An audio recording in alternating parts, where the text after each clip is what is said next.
sécuritaire, mais aussi une meilleure prise en charge de tout le spectre des missions d'action de l'État en mer, notamment la lutte contre la pêche illicite, non réglementée et non détectée, la lutte contre le trafic de drogue transatlantique, le secours maritime, mais aussi la sécurisation des plateformes pétrolières et gazières en mer.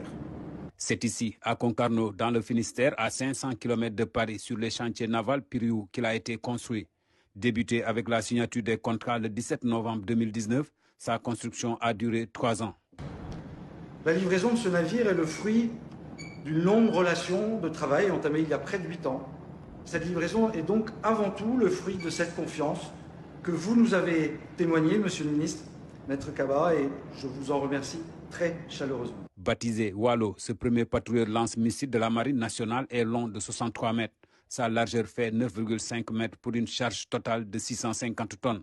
Ce navire, plus 2 autres, permettront à la marine sénégalaise de mieux se positionner dans un contexte de sécurité globale sur l'espace maritime ouest-africain. Les EPV 58 Est vont conférer à la marine nationale sénégalaise une posture robuste et dissuasive contre les menaces aussi bien conventionnelles qu'asymétriques.